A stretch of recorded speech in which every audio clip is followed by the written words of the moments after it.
Welcome to PC Building 101. My name is Will, and we're going to go over the basics of building a PC. In today's episode, we're going to cover the parts and basics of which ones to choose that's right for you. Let's go.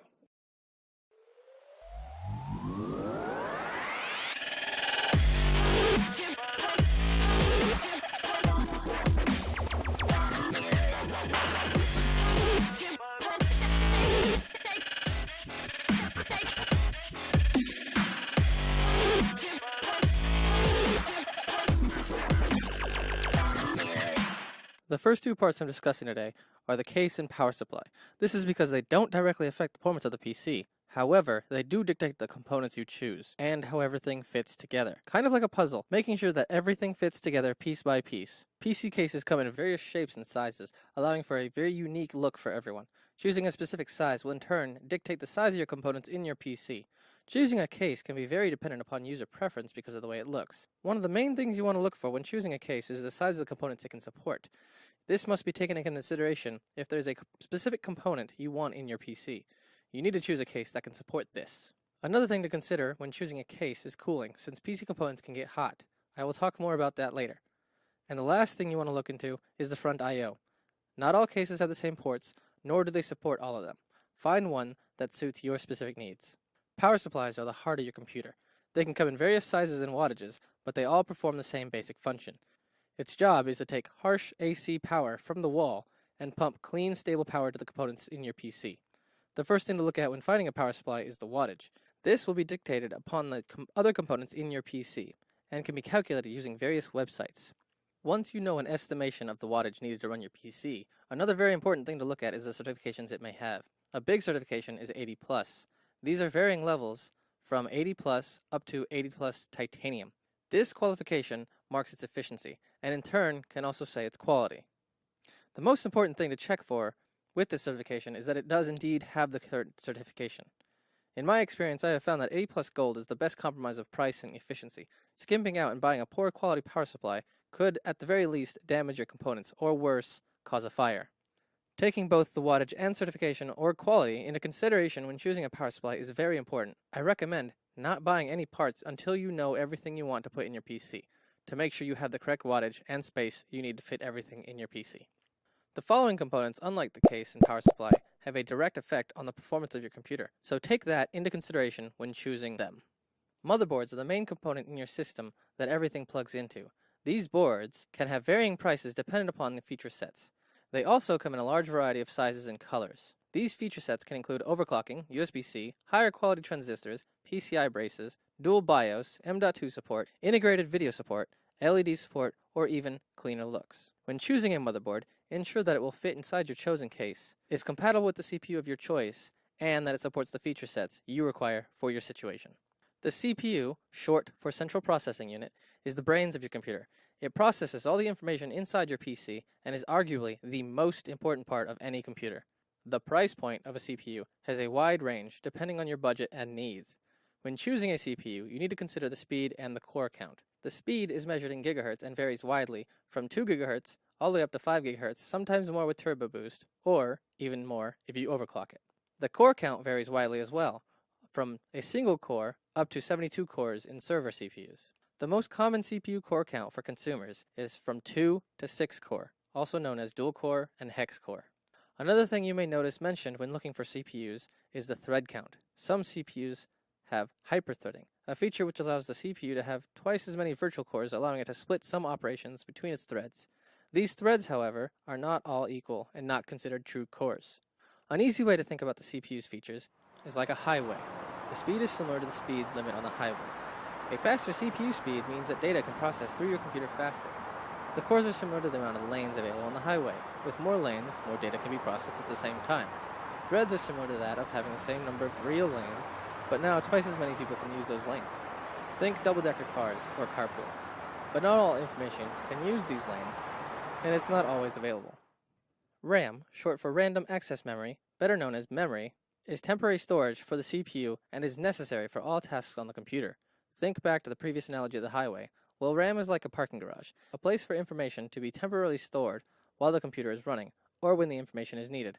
However, not its permanent location, so it has to go back home when the computer is turned off. RAM is also considered volatile memory, which means if there's any power loss, all the data on it will be lost. When choosing RAM, you have two key points to consider: the size and the speed.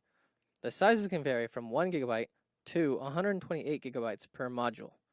Most computers these days have between 4 and 32 gigabytes, and depending on your motherboard, you could have up to 8 modules in a standard PC. The speed of the RAM depends on its generation and model. Technically speaking, these modules are called DIMMs. They come in two sizes: DIMM, which are the longer ones and are used in desktops and servers, and SODIMMs, which are used for laptops and other small computers such as iMacs. There are 4 generations of DIMMs. When buying RAM, you will recognize these labels as DDR. The generation currently varies from DDR to DDR4. The GPU, short for Graphics Processing Unit, and better known as a graphics card or video card, can either be a vital part of your computer or an unnecessary one. If you're not using the computer for graphics intensive purposes, you can use a CPU and motherboard that has integrated graphics. Lots of laptops such as MacBooks use integrated graphics. However, if you want your PC for gaming or graphics intensive purposes, such as content creation, a graphics card is vital. Graphics cards can quickly become the most expensive component in your computer. Like all components in the PC, this will depend upon your use case and needs to be balanced in your budget. When choosing a graphics card, you need to consider speed, memory, and most importantly, your budget. Graphics cards have their own processing speed. This is separate from the CPU processing speed, and is a measurement of how fast your computer can process graphic-intensive processes. Graphics cards have their own memory, which is similar to that of RAM, but is dedicated to use only by the graphics card. If you have chosen to have integrated graphics, the graphics processor will utilize your RAM for this operation. An important thing to remember when choosing a graphics card is to take in consideration what you have chosen for your CPU. If your graphics card is too fast for your CPU, it is like trying to merge 5 lanes of traffic into one, and vice versa, with a CPU that is too fast for the GPU. It is important that you balance your budget for these two components. Storage. This is where all the information of your computer is saved.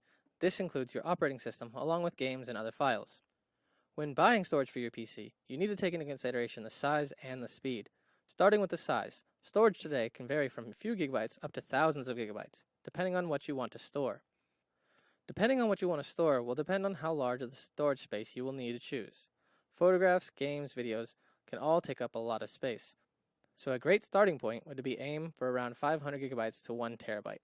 Although a standard MacBook can come with storage sizes as small as 256 gigabytes, and lower-end laptops with even smaller as 40 gigabytes.